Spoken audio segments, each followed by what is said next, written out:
you have to put the hours in.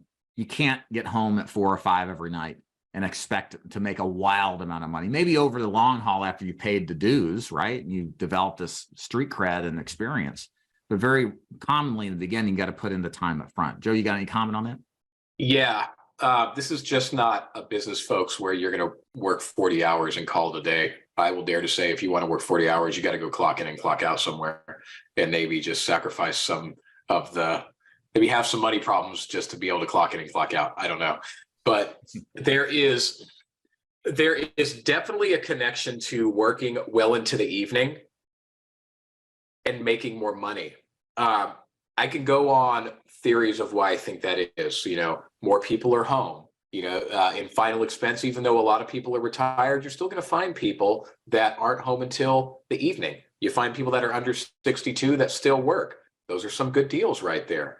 You find people that, maybe people don't want to answer the door during business hours because they know it's campusers. All of a sudden, somebody knocks on the door at 7 p.m. They want to know who's knocking on my door right now. You know what I mean? The answer rate is better. But I just know that I made this mistake. I was working evenings, and then I agreed to come home for supper every night.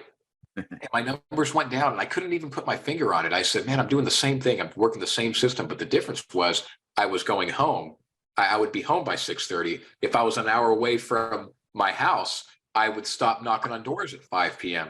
It messed me up. So you have to work the hours. And here's the thing, too. I want to close with this part, too, is that you have to have a big appetite in this business. It's easy to make some money early in the day and say, man, I made $1,000. I made $2,000. I'm going to go home. It's like 4 o'clock. I had a good day. But you know what? You need to keep pushing. Why do you need to keep pushing? Because what about the next day where you don't make no money? Because that's going to happen, or you make a little bit of money. So you have to be structured. You have to continue to have an appetite. You have to work well into the evening. I just can't say it enough. 50 plus hours, man. Working into the evenings. You have to submit to this stuff.